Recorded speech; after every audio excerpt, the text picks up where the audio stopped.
Welcome to CoffeeTechnix. Today, we are going to overhaul the brew unit of a Jura coffee machine. It had indicated error 8. We start by removing the guide plate for the coffee puck. Then, we remove the top plate.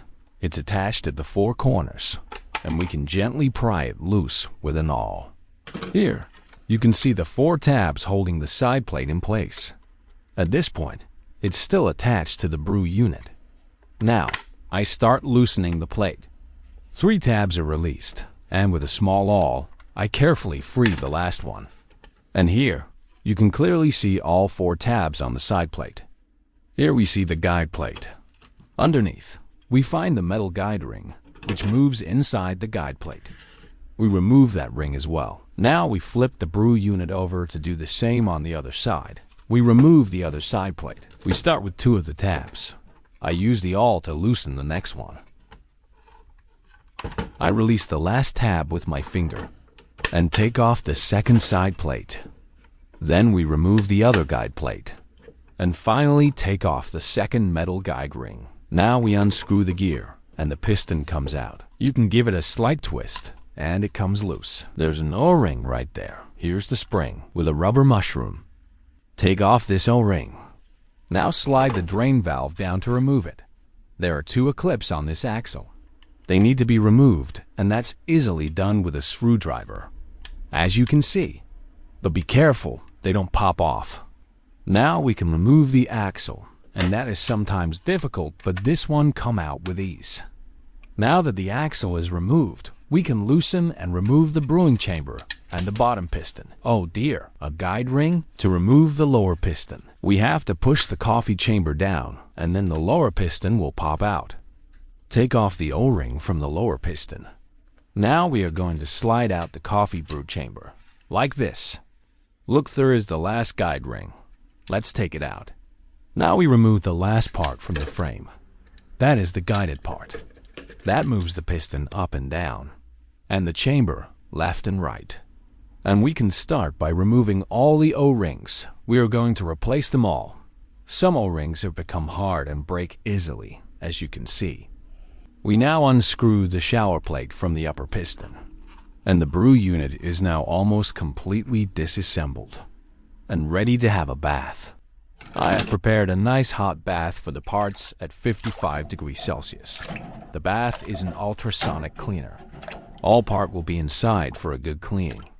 The only part to disassemble is the drain valve. This is the drain valve.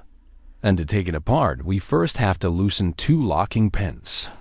Look, here is one, and if we turn it over, we can see the other one.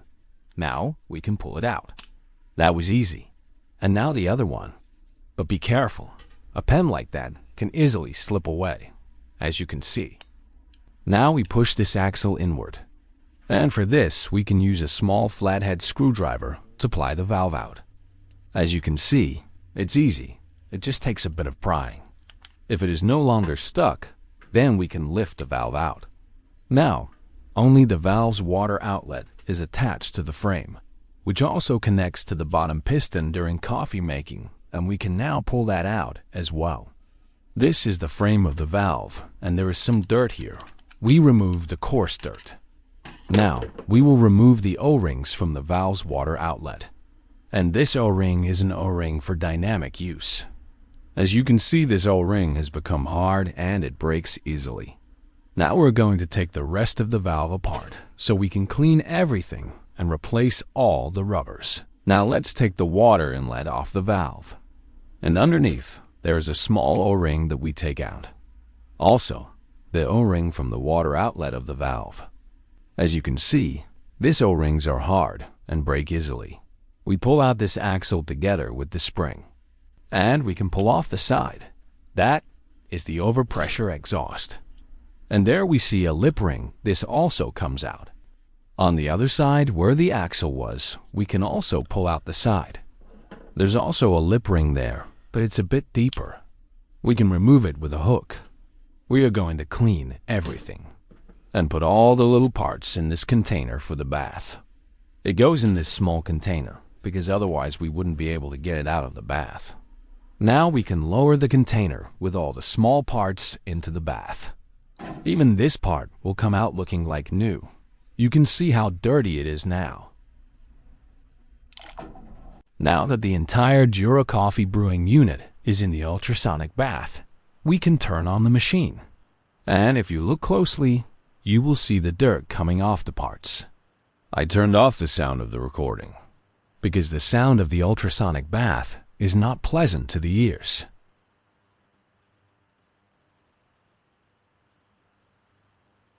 Here, you can see which parts are in the drainage valve.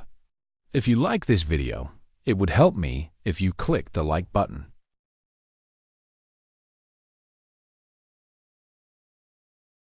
Now that everything is clean, we can reassemble the valve, and we start with the lip ring on the side of the overpressure outlet. And the outlet piece can only go on one way because of the ridge. And in the housing, there is a recess where the ridge fits exactly. Now, the other lip ring. And it has to go in like this, open side inside. And then the cap with the hole for the axle. When the cap is on, the spring can go over the axle, and the axle can be inserted into the valve. On the water outlet, place the new O-ring for dynamic use. I'll explain static and dynamic in another video. Then we place the other O-ring, and that is for static use. I'm putting it together, but not the right way. But that's to show you what the valve looks like without it being mounted in the housing. Look, and when the water inlet is on, you'll have a good idea of what the valve should look like. You see, the valve out of the house. Now let's put it together properly. And we'll start here in this hole by placing the water outlet. And once the water outlet is on, then we can place the valve. When installing the valve, make sure the O-ring for static use is in place. Push the axle in and press the valve firmly into place until you hear it click, and it won't go any further. Now insert the retaining pin. If it goes in smoothly, the valve is properly seated in the housing. Now, finally, we'll install the water inlet elbow on the valve. There's an O-ring on it for static use.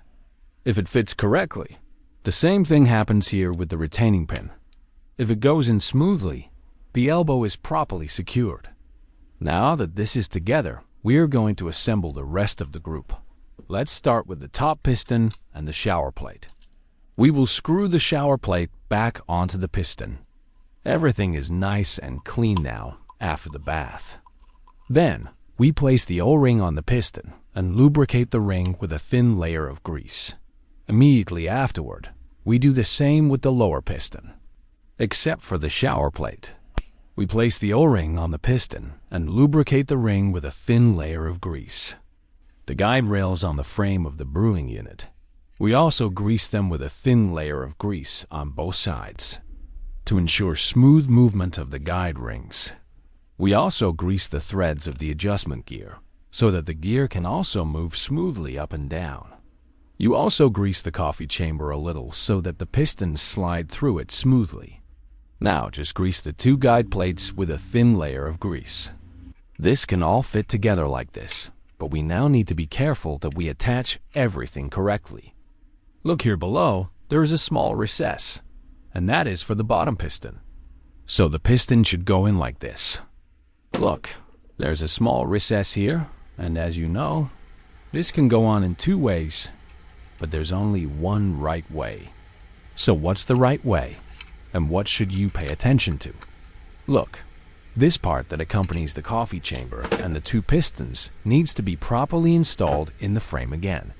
Where the axle goes through, you'll see a recess that matches the recess in the frame, so you can see how to fit it in. The valve outlet goes into the bottom piston, so if you know which side the valve is on, you know the position of the piston in the chamber. We slide the chamber all the way in until it can't go any further in this position, so that we can easily push the piston in as deep as possible. And once the piston is in, we can turn the whole thing into the right position, so we can insert the axle. Now that the axle is in, we're going to put the guide rings back in place. We place the ring there, and lift the flank where the ridge is. and that ridge fits exactly in the ring, and slide the ring exactly into place. On the other side, we do exactly the same with the guide ring. Soon this Jura Brew unit will make delicious coffee again and will no longer give error 8. Now we're going to test whether the piston is properly seated in the chamber by turning it. If the lower piston extends too high, it will get stuck during the rotation, and we'll have to reinsert the piston. And it looks like it is working perfectly. Now we slide the drainage valve into place, the top piston, and it should go in without resistance. We place the guide ring on the cam, and we turn the gear onto the thread, and turn it almost all the way down. Now we put the guide plate on, over the gear, and in the upper piston, and also over the guide ring. Everything goes smoothly. Now it's the side plate's turn. We can simply click it on. The drainage valve must be in the right place so that the plate fits exactly. Now we do the same on the other side. What we did was clean everything, put in new rings and greased everything. The brew unit is now no longer stiff, so no more error codes. I can hear you thinking, the E-clip rings? Well, we're going to put them back on the axle now. Of course, you could also put them back on at the same time as the axle, but I always do it this way. This is the coffee outlet, and there are 2 O-rings on it. We replace both of them. It is a bit of a fiddling to get them on, because the bottom one has to go a bit further on a wider part. But with this I'll manage to get the ring on properly. Now we place the spring to which the rubber mushroom is attached in the pipe of the coffee outlet. The whole thing is a crema valve, and in that circle comes the rubber mushroom. We insert the whole thing in the top piston, and if it is deep enough, we can secure it by giving it a little turn so that it is fixed at the top.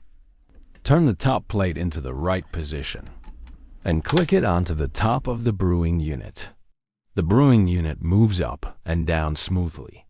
Now, the guide plate for the coffee puck. The 2 recesses fit on the corners of the brewing unit, and we place those corners in the recesses of the plate. And then we click the top of the plate onto the top of the brewing unit. And that's it. I hope you found it useful.